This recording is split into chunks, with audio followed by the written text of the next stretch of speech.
प्रभु यीशु मसीह के सामर्थी नाम में आप सबों को जय मसीह की। यूहन्ना रचित सुसमाचार अध्याय 8 उसकी 11 आयत लिखा है। यीशु ने कहा, मैं भी तुझे दंड नहीं दूंगा और जाओ और फिर पाप ना करना। अजीजों, यूहन्ना रचित सुसमाचार अध्याय 8 के भीतर आप और मैं जो कहानी पाते हैं, ये कहानी बहुत ही अपने आप में हृदय को छूने वाली है। और हम सब जानते हैं कहानी क्या है।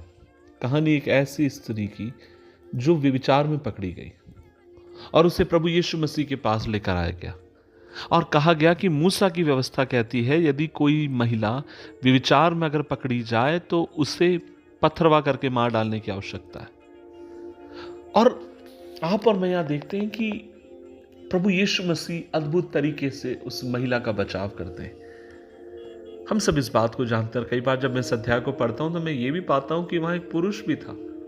ये बाइबल कहती है कि ये महिला व्यभिचार करती हुई पकड़ी गई, लेकिन किसके साथ व्यभिचार में थी?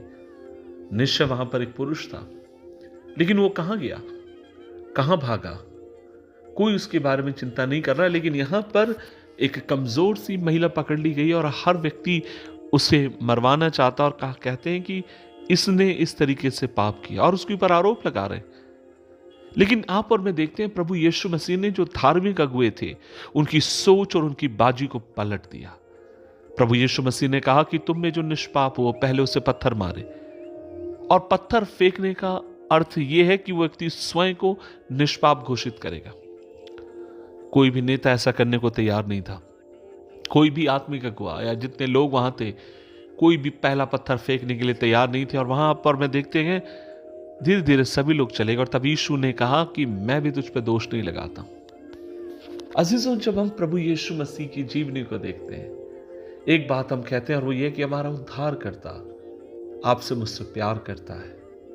आप कल्पना कर सकते हैं कि हमारी जिंदगी को जब हम देखते हैं, आप अपनी जिंदगी की कमजोरी को जानते हैं और मैं अपनी जिंदगी की कमजोरी को जानता हूं। यदि परमेश्वर हमारे कामों के अनुसार अगर हमसे लेखा लेता तो आज हम उसकी उपस्थिति में कहीं भी हम खड़े रहने के योग्य नहीं थे। लेकिन उसने अपनी दया में आपको मुझे माफ किया, उसने अपनी दया में आपको मुझे साफ किया और एक और बार उसने मौका दिया कि हम उसके पिता के सन्मुख निष्कलंक खड़े रह सके प्रभु यीशु मसीह के रक्त के द्वारा।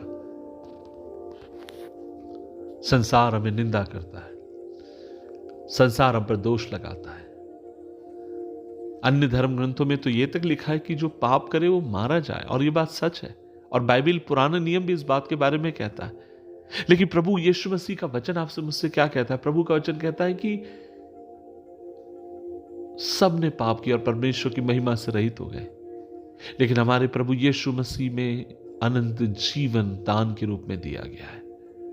आज इस वचन को सुनने वाले मेरे भाई मेरी बहन, मुझे नहीं मालूम आप जीवन में कौन सी कमजोरी से और कौन से दोष की भावना से होकर जा रहे हैं, लेकिन जब आप प्रभु के पास आएंगे, अपनी जिंदगी उसके हाथ में आप देंगे, अपने आप को जब उसके हवाले करेंगे, वो आपकी जिंदगी को साफ कर कर माफ कर कर एक नई जिंदगी आपको देने के लिए विश्वास योग्य है।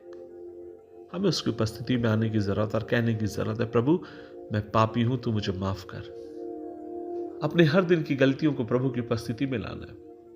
हर दिन के छोटे मोटे पाप, बड़े पाप प्रभु की उपस्थिति में लाकर कहने की जरूरत है, प्रभु आप मुझे माफ करिए, मुझे साफ करिए। और मैं आपसे कहूंगा, प्रभु विश्वास योग्य है आपकी मेरी जिंदगी को परिवर्तन करने के लिए। हमें अपने आप को उसके हवाले करने की जरूरत है। प्रभु का वचन कहता है, प्रभु ने कहा कि मैं इसलिए नहीं आया कि तुमको दोषी ठहराऊं, लेकिन मैं इसलिए आया कि तुम्हें क्षमा करूं। आज प्रभु हमें क्षमा करने के लिए विश्वास योग्य है। क्या हम वो क्षमा पाना चाहते हैं? आइए दुआ करें। प्रभु जी, आज हम मिलकर तेरी उपस्थिति में आते हैं और हमारे कमजोरियों को, गलतियों को, खताओं को हम तेरी उपस्थिति में लेकर आते हैं और दुआ करते हैं, प्रभु आप देखें और हमें माफ करें, आपके मानित होने के लिए मदद करें। यीशु मसीह के नाम से मांगते हैं, आमीन, आमीन, आमीन।